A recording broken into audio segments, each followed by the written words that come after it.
最近唔知咩原因咧，睇啲別墅一間比一間靚。呢一間喺我哋三鄉105角鬥邊嘅楓林印象啊，呢個外立面。呢一間別墅佔地得400幾方嘅啫，建築面積480幾方，但係佢加建咗兩邊都加建晒，3層上邊下邊有一層，負下一層有地下車庫啦。呢間屋啊，佢依家整體嘅擴建面積差唔多去到1000個平方，入邊嘅裝修真係我喺三鄉做地產咁耐以嚟，真係啲別墅啊越睇越靚。依家呢間裝修咁靚嘅屋700幾萬，但係我後邊就係9層，可能隱私就會差啲，但係佢上邊啲房做得特別靚。係唔知靠住9層呢一邊呢個隱私做得到唔到位？我哋陣間入去睇下先。如果將呢間屋移到俱樂部或者景怡新村入邊嘅話，呢間別墅加埋景怡新村同埋屏東俱樂部嗰啲環境嘅話，呢間屋起碼要過千萬以上先可以攞得低嘅。我哋喺後花園入嚟睇到呢個就係客廳啦，呢個中空客廳其實有2個地方特別驚豔嘅。呢個有6米9，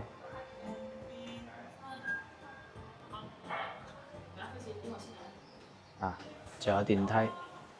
我哋一入門嘅右手邊就有個餐廳，呢個餐廳都特別靚，四四方方，但係擺咗一張8人位嘅圓台。其實呢個廚房仲靚，2噸式嘅。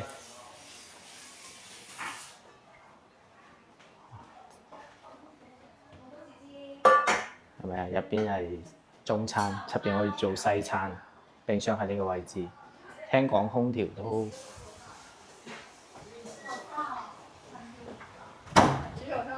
1樓有間房。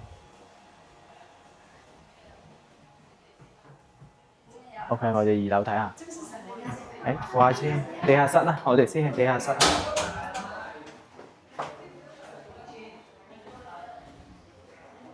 地下室都好大㗎，呢個地下室起碼都有成400方，差唔多用晒呢個花園同埋屋下邊所有個空間。呢度可以停4部車。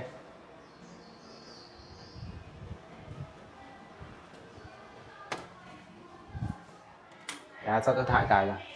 OK， 呢邊雜物間，呢度仲有一個擺酒嘅。擺茶餘啲嘢，呢度有廁所，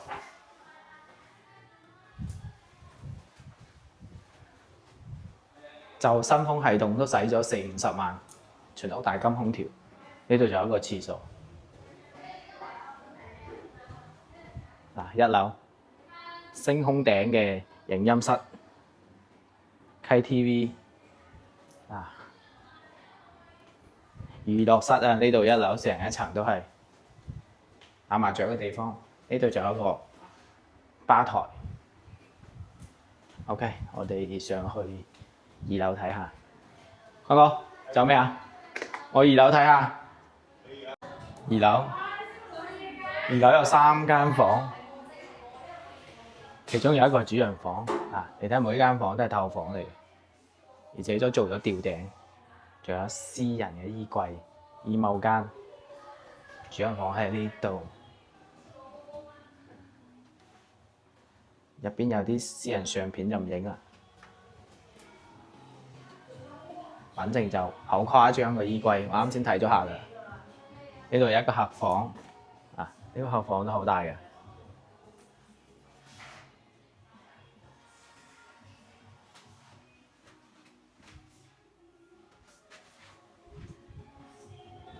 喺客廳望落，喺2樓個客廳望落去。佢呢個裝修就用咗2年，佢啱裝好2年，住咗2年嘅。3樓咧都係一個私人空間，全部都做晒吊頂。呢邊仲有一個露台，衣櫃呢一排。其實佢每一間房個衣櫃咧都係有佢自己嘅特色嘅。智能馬桶。呢啲全部都木門嚟嘅。當時業主話裝修都使咗原裝都使咗400萬，加建就未計。呢度有一個廳啦，呢邊仲有一個書房。呢啲全部都紅木啊，啲實木啊家私嚟嘅。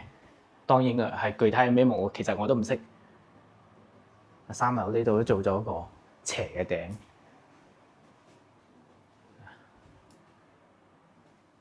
按摩室啊，超正！呢個屋裝修真係用咗唔少心思落去嘅。當然佢啲設計咧都係比較前衛嘅。